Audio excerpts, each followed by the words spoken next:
Good morning mga igan! Ngayon, gagawa tayo ng sotanghon yung may sabaw. Kasi dahil medyo maulan ngayon at medyo malamig yung panahon dito sa lugar namin, gagawa ngayon tayo ng sotanghon yung may sabaw para masarap tayong hihigop ng sabaw. Ito yung ating mga ingredients, kaya samahan niyo ako. So ito yung chicken. So kayo na bahala kung paano nyo ipiprepare yung chicken nyo kasi ako tinadtad ko lang yan.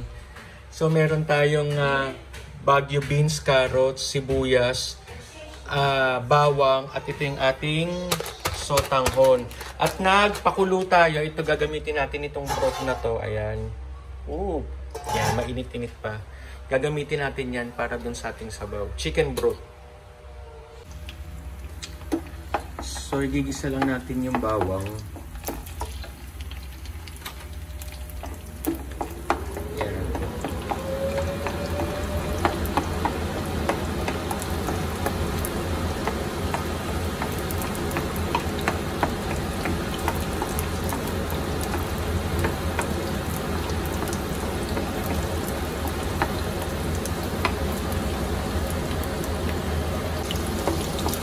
Isunod na natin yung ating sibuyas. Huwag nung susunogin yung bawang dahil mapait yan.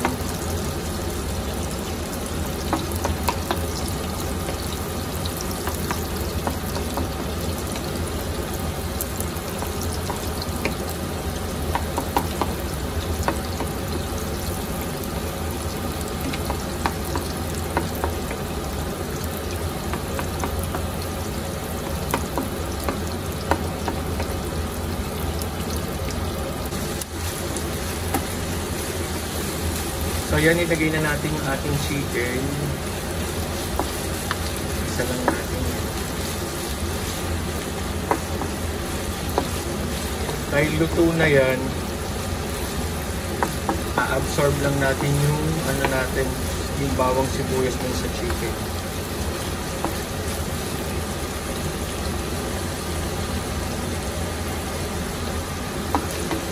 Para hindi masyado siyang malansa. So naglagay ako ng patis mga igan, hindi ko na ipakita sa inyo. Naglagay ako ng patis para mas sumarap. Ayan.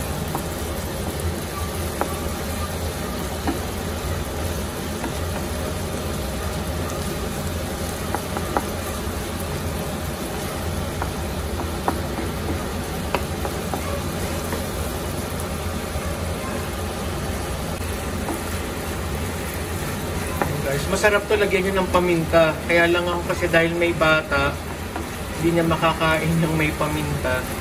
Kaya hindi na ako naglagay, pero mas masarap to kung may paminta yan.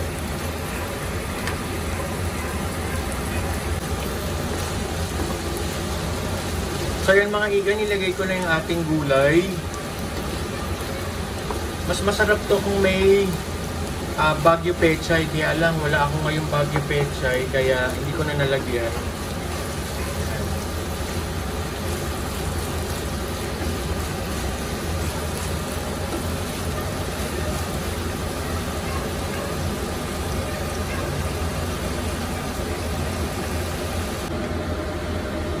So yan mga igan, transfer ko na siya doon sa ating may sabaw. Yan.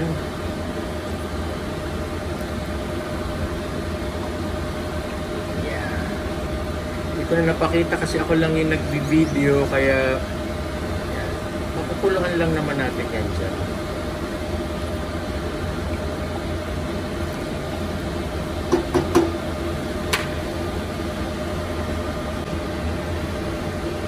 So, pwede na natin ilagay yung sotanghon. Isa, dalawa, tatlong sotanghon.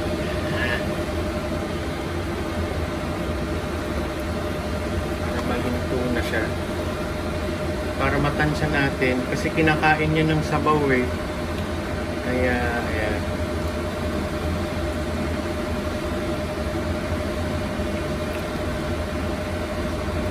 Timplahan nyo lang yan ng asin. Mas masarap kasi may paminta, kaya lang may bata kasi kaya medyo ayaw yung lasa ng paminta.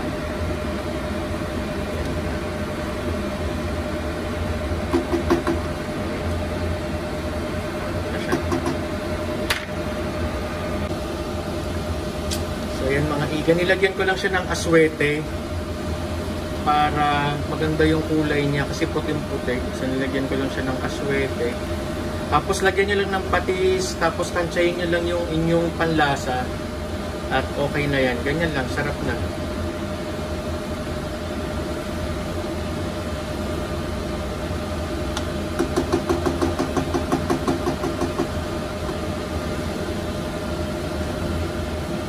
Tulaan lang natin at yan.